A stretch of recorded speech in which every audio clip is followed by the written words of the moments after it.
स्वागत है दोस्तों। हम लोग करंट अफेयर सीरीज पढ़ रहे हैं जिसमें साइंस एंड टेक पार्ट 1 पढ़ लिए थे, पार्ट 1 2 पढ़ने जा रहे हैं। तो देखिए, इसमें पहला चीज़ हम लोग जो पढ़ने जा रहे हैं वो है आपको गुइलेन बैरे सिंड्रोम। इसको शॉर्ट में GBS भी कहते हैं। ठीक है, ध्यान दीजिए, इसमें एक एक करके पॉइंट है, उसको बिल्कुल ध्यान दे के देखना है। ठीक है, पहली बात, एक दुर्लभ है लेकिन गंभीर न्यूरोलॉजिकल डिसऑर्डर है जिसमें शरीर का जो इम्यून सिस्टम है ना, वो गलती से आपको पेरिफेरियल नर्व सिस्टम पर हमला कर देता है। ठीक है, इसके कारण होता ये है कि मांसपेशियां कमज़ोर पड़ जाती है, शून्य हो जाता है शरीर, और कभी कभी पैरालिसिस भी हो जाता है। ठीक है, तो कहने का मतलब क्या है कि यह एक प्रकार का ऑटो इम्यून डिसऑर्डर है।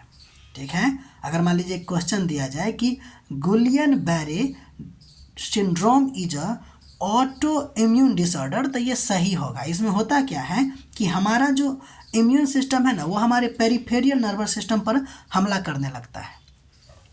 इसमें होता ये है कि जो मैलिन शीथ होता है जो कि नर्व को ढकती है, वो नुकसान उसको पहुंचाने लगता है। ठीक है, इसमें होता एक और बात है कि कमजोरी इसमें जो होती है वो आपको पैर से शुरू होके ऊपर की तरफ बढ़ती रहती है, जिसके कारण इस बीमारी को कभी कभी असेंडिंग पैरालिसिस भी कहते हैं। ठीक है, तो ये तीन बातें बहुत इम्पोर्टेंट है कि पहली बात कि ये जो है न्यूरोलॉजिकल डिसऑर्डर है और ऑटो इम्यून डिसऑर्डर है, पेरिफेरियल नर्व को क्या करता है, हमला करता है। मैलिन जो शीथ है उसको क्या करता है, ये नुकसान पहुंचाता है, और साथ ही साथ ये जो है असेंडिंग पैरालिसिस के नाम से भी जाना जाता है। इसके अगर हम ट्रीटमेंट की बात करें, यानी कि इसका उपचार कैसे किया जाता है, तो एक तो आपको है IVIG यानी कि इंट्रावेनस इम्यूनोग्लोब्यूलिन। ठीक है, ये एक उपचार है। इसमें क्या किया जाता है कि हानिकारक जो एंटीबॉडीज है ना, उसको न्यूट्रल कर दिया जाता है। एक है आपको प्लाज्मा फेरेसिस। इसमें क्या किया जाता है, रक्त से हार्मफुल एंटीबॉडीज को क्या किया जाता है, हटाया जाता है। ठीक है, तो ये है आपको गुइलेन बैरे सिंड्रोम। आप लोग इसका नोट बनाते रहिए तो ज़्यादा समझ में आएगी। ठीक है, और आगे पढ़ते रहिए। ठीक है, अब हम लोग आगे बढ़ते हैं, और एक है आपको अगला नंबर टॉपिक करंट में ही SSI मंत्रा। ठीक है, देखते हैं क्या है। तो देखिए, SSI मंत्रा जो है ना, एक made in India surgical robotic system है। सिंपल, SSI मंत्रा क्या है, तो एक सर्जिकल रोबोटिक सिस्टम है ये, यानी कि रोबोट है, रोबोट का सिस्टम है जो सर्जरी का काम करता है, जिसे भारत की एक कंपनी जिसका नाम है SS इनोवेशंस ने विकसित किया है। अर्थात क्या हुआ कि यह भारत का पहला स्वदेशी सर्जिकल रोबोटिक सिस्टम है। ठीक है, अब आगे बढ़ते हैं। देखिए, इसकी विशेषता क्या है कि यह एक मल्टी आर्म यानी कि बहुभुजा, मिनिमली इन्वेसिव यानी कि कम चीरा लगाने वाला, यानी कि मान लीजिए कि चीरा ज़्यादा लगाते हैं तो खून ज़्यादा बह जाती है, तो ये कम चीरा लगाती है, एक रोबोटिक सर्जरी प्लेटफॉर्म है। ठीक है, ये सेंटेंस को बिल्कुल ध्यान देना है, इधर उधर का सेंटेंस नहीं है, ये बहुत ही इंपॉर्टेंट सेंटेंस है। ठीक है, ये PIB का सेंटेंस है। ठीक है, तो यह एक multi arm minimal invasive robotic surgery platform है। ठीक है, अब ध्यान दीजिए, यह जो तकनीक है ना, वह टेले सर्जरी यानी कि दूर से सर्जरी के लिए सक्षम है, यानी सर्जन और अस्पताल किसी और स्थान पर होगा और रोबोट के जरिए सर्जरी संभव होगी। तो ये 3 पॉइंट बहुत VVI हो गया। UPSC से कैसे भी आपको सेंटेंस बना सकती है। इसका महत्व देखते हैं, ये हमारे लिए ना मेंस में भी काम देगा। महत्व, पहली बात तो ये है कि भारत को ना सर्जिकल रोबोटिक्स में आत्मनिर्भर बनाता है।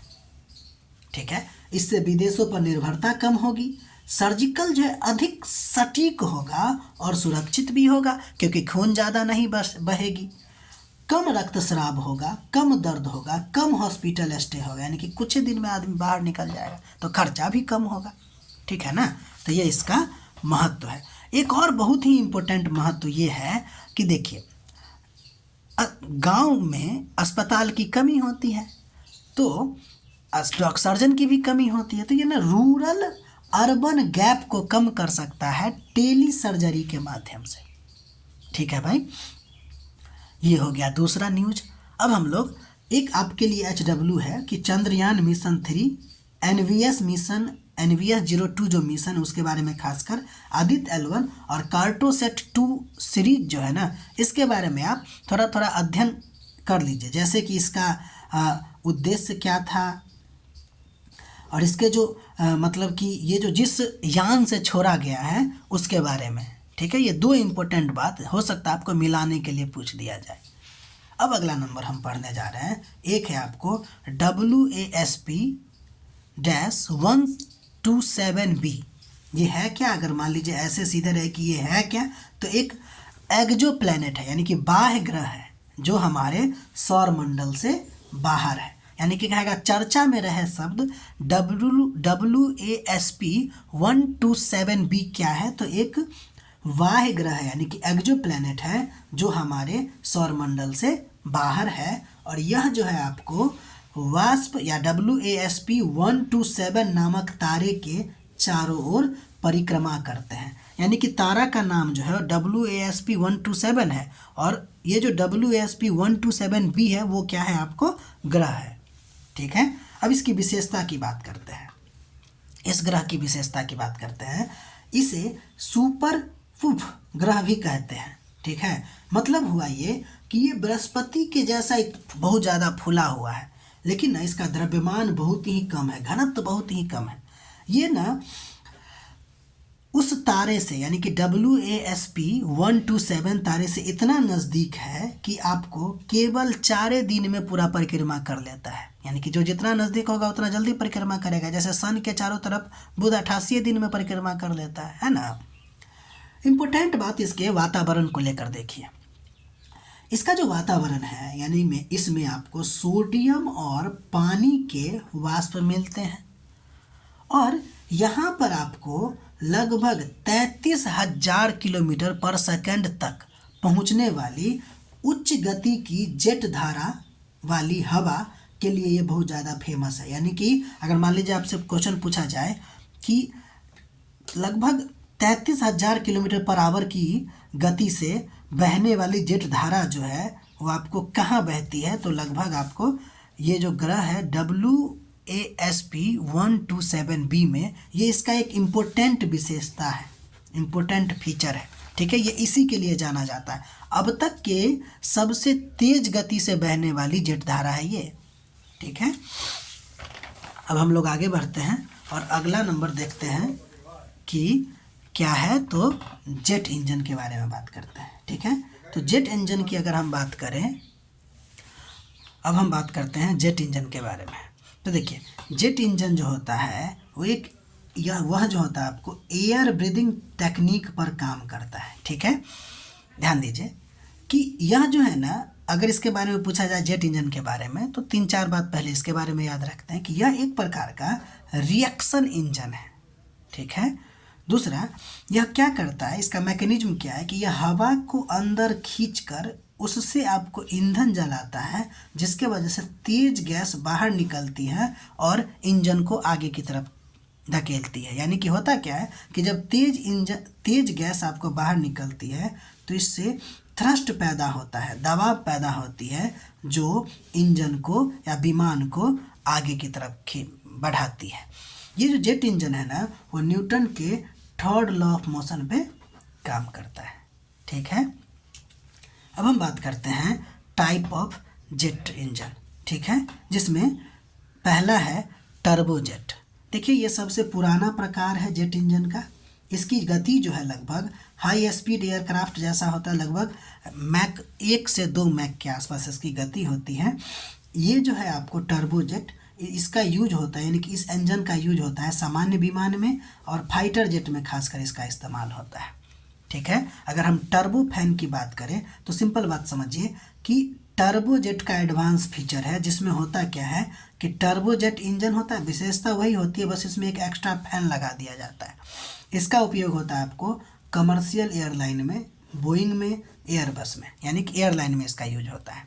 ठीक है, उसके बाद आपको टर्बो प्रॉप होता है। ये टर्बो प्रॉप क्या होता है? ये जेट इंजन के जैसा ही होता है, बस उसमें प्रोपेलर का यूज किया जाता है, जो कम एल्टीट्यूड पे और छोटी दूरी के विमान में इसका उपयोग किया जाता है, टर्बो प्रॉप का। ठीक है, अगला नंबर हम लोग देखते हैं कि रैमजेट एंड स्क्रैमजेट। ये बहुत ही वीवीआई है, हमको बताना यही था, लेकिन इसलिए चूंकि चारों के बारे में हम लोग गौर कर रहे हैं। तो देखिए, रैमजेट और स्क्रैमजेट की अगर बात करें तो पहली बात तो ये ध्यान दीजिएगा कि हाई स्पीड फ्लाइट होता है, ये 3 मैक से अधिक इसकी गति होती है, और इसका उपयोग आपको स्पेस प्लेन मतलब प्लेन में और मिसाइल्स में इसका उपयोग किया जाता है। ठीक है, तो पहले तो मेन फीचर देख लिए कि रैमजेट और स्क्रैमजेट में। अब दोनों में कुछ डिफरेंस भी होता है। जैसे देखिए, रैमजेट का एडवांस फीचर जो होता है वो आपको स्क्रैमजेट इंजन होता है।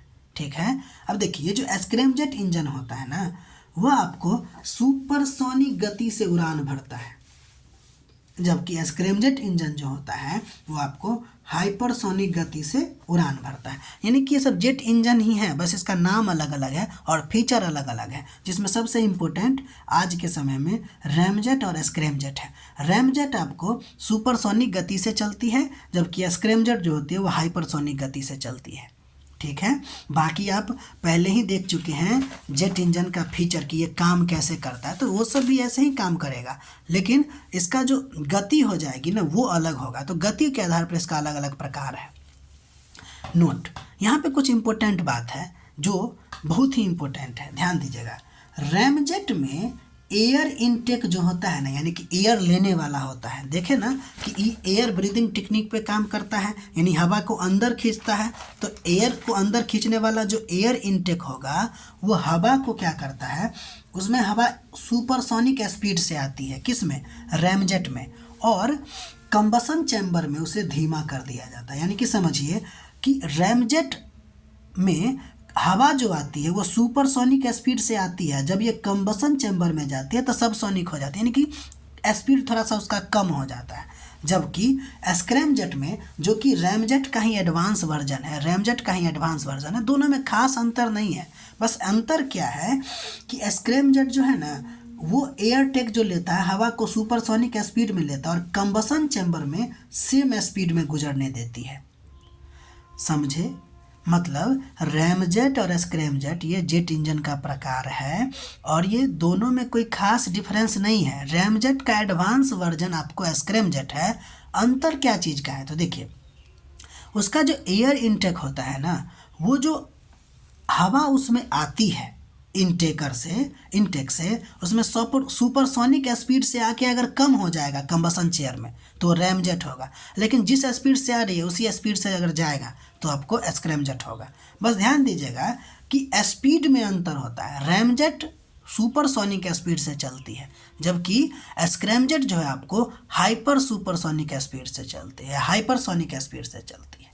ठीक है, इतना आप लोग ध्यान रखिएगा। बाकी मिलते हैं अगले वीडियो में अगले दिन। तब तक के लिए ख्याल रखिए, लाइक कीजिए, सब्सक्राइब कीजिए और फिर पढ़ाई भी करते रहिए।